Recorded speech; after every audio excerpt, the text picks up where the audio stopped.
The election clearly was a victory for democracy, I think, as we've discussed. But for those of us who have had high ambitions for where we wanted to see Ukraine in the world, Ukrainians and Americans alike, it frankly is disappointing, not unexpected, but nonetheless disappointing. To those of us who had a vision of a democratic Ukraine firmly anchored in the West, we all have had to, in some sense, downgrade the aspirations we had for Ukraine in the wake of the Orange Revolution. Many of us in government in these discussions in 2004, 2005 thought that potentially there was a window of opportunity that was open for Ukraine, where there was a real opportunity with aggressive engagement from the West, from Washington, from Brussels, and aggressive action on the part of Kyiv to dramatically move Ukraine forward so that this vision wouldn't just be a long-term goal, but we could see real progress on anchoring Ukraine in a democratic Europe. We moved aggressively on Jackson Vanik, on WTO, on market economy status, on the prospects of moving Ukraine closer to both the European Union and NATO for a membership action plan. But I think as we put the building blocks of a policy together, which could have helped move aggressively, President Yushchenko and the governments in Ukraine, I don't think we're in a position to deliver on that. And so that window, which I think probably did exist, it did close in some sense in terms of the timeline.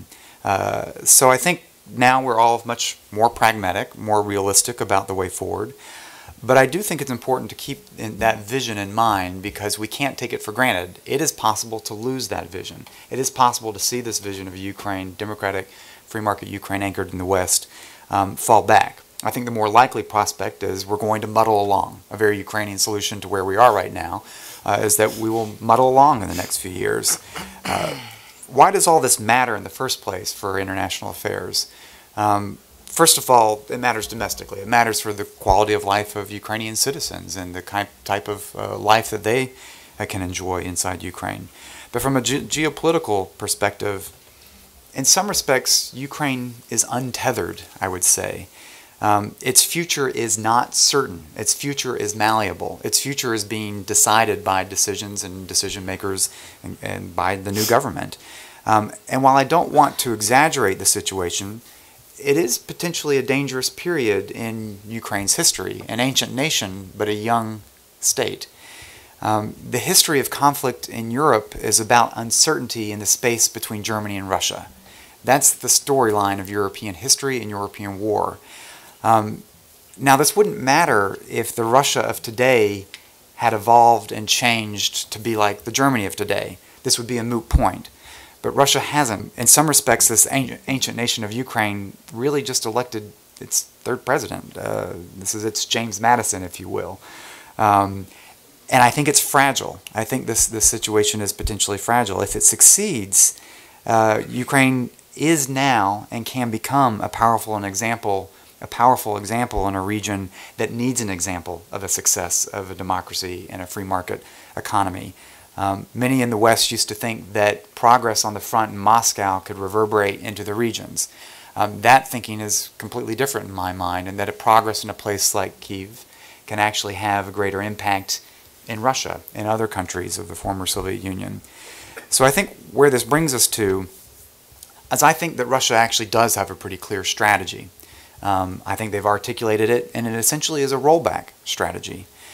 I'm not convinced that neither the West nor Ukraine has as clear of a strategy yet. We're getting there, and I think Larry has hit on some very important points for U.S. policy. I think Ambassador Piper Steve outlined some excellent messaging for Ukrainians, but I don't think we are yet there as the West, Brussels, Washington, with as clear of a strategy, and I certainly don't think we see that out of Kyiv yet.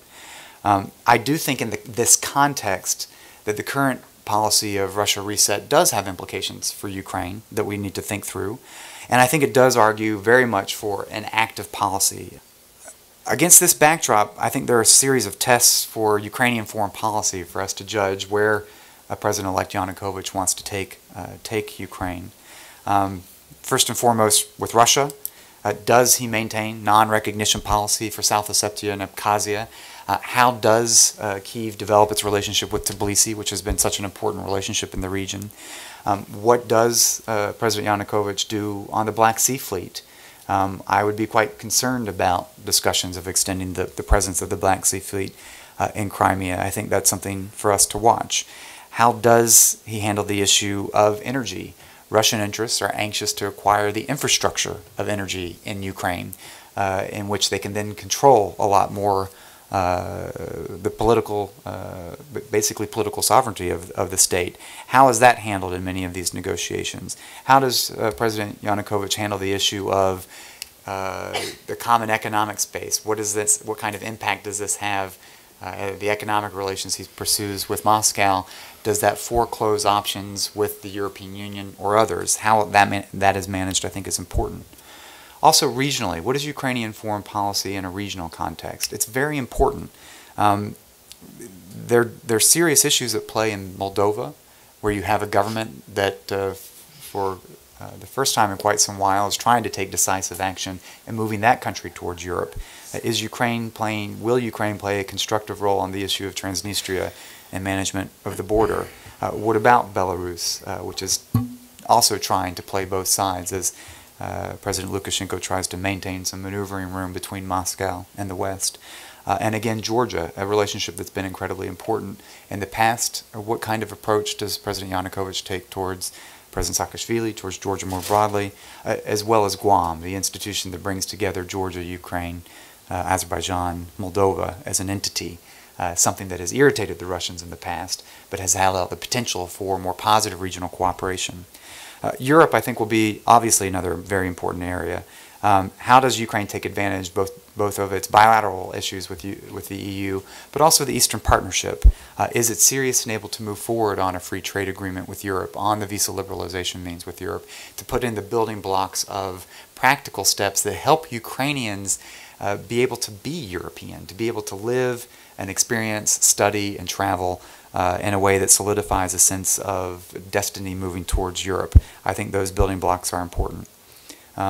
We've also talked a little bit about NATO today, which I think is important. It's clear that this is not at the top of the agenda, and it's clear that Yanukovych actually did have a track record of moving forward on some practical steps for cooperation with the alliance when he was Prime Minister.